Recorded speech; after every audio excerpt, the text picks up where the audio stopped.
اور اسی طرح کل ایک بڑا اندوہناک واقعہ پیش آیا، مولانا غفران باندھوی صاحب جو قاری صدیق صاحب باندھوی رحمۃ اللہ علیہ کے نواسے ہیں، ان کا ایک سڑک حادثے میں انتقال ہو گیا، اور قاری صدیق صاحب رحمۃ اللہ علیہ سے آپ کے بڑے دیرینہ تعلقات تھے، بڑا آپ کے درمیان ان سے بڑے محبت تھی، بڑا تعلق تھا.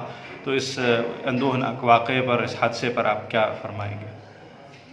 جو واقعہ مولوی غفران ندوی مرحوم کے ساتھ اور ان کے بھائی کے ساتھ پیش آیا، وہ ایسا ہے جیسے ہمارے گھر کے کسی فرد کے ساتھ پیش آئے. حضرت مولانا صدیق صاحب رحمۃ اللہ علیہ میرے ساتھ جس طرح کی شفقت فرماتے تھے، جو کرم فرماتے تھے، جو تعلق تھا ان کا، جیسی قلبی محبت تھی، وہ بہت ہی کم دیکھنے کو ملتی تھی.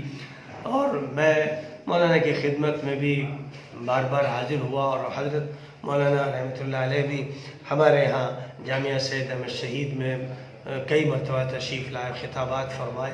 تو ایک تو ان کی نسبت جو مولوی غفران مرحوم کو حاصل تھی، اور پھر میرا ان کا ایک تعلق یہ تھا کہ وہ میرے عزیز شاگرد رہے.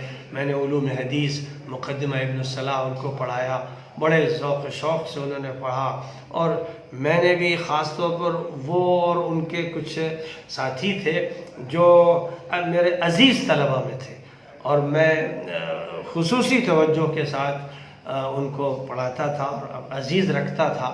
تو اس اعتبار سے یہ حادثہ ان کے خاندان کے لیے جیسا ہے ویسا نہ صحیح تو کم از کم اس کے قریب قریب ہمارے خاندان کے لیے بھی ہے. میں ان کے حق میں دعائے مغفرت کرتا ہوں، دعائے رحمت کرتا ہوں. گھر کے ہر بڑے کے لیے، ہر چھوٹے کے لیے اس بات کی دعا مانگتا ہوں کہ اللہ تعالیٰ ان کو صبر بھی عطا فرمائے، تسکین عطا فرمائے، اجر عطا فرمائے، اور اللہ اپنی طرف سے ان کو بہتر سے بہتر ہر نوعیت کا بدل بھی نصیب فرمائے. اور جہاں تک بھائی عمران کا تعلق ہے، جن کو سخت چوٹیں آئی ہیں، اللہ تعالیٰ ان کو شفاء کامل اور عاجل نصیب فرمائے. وہ سب جو ہیں خاندان کے تمام افراد، یہ ہمارے لیے بہت عزیز ہیں اور ہمارے بھائیوں کی طرح ہیں، چھوٹے بھائیوں کی طرح ہیں. سے بہت ہی سخت صدمہ ہوا. میری طبیعت خراب نہ ہوتی تو میں خود جہاں حادثہ تھا وہاں بھی جاتا اور باندھا بھی جاتا، لیکن خود میری طبیعت صحیح نہیں رہی. ادھر میں بخار میں رہا اور سخت نزلانی کیفیت میں، تو بس دعا کرتا رہا. اور ظاہر ہے کہ بندے مسکین کے پاس دعا کے علاوہ اور کوئی سرمایہ نہیں ہے، اور اللہ کے یہاں دعا کی بڑی اہمیت ہے اور قبولیت ہے. ان کو جس طرح کے حادثے سے گزرنا پڑا، اس سے امید ہے کہ ان کو مرتبہ شہادت حاصل ہوا ہوگا.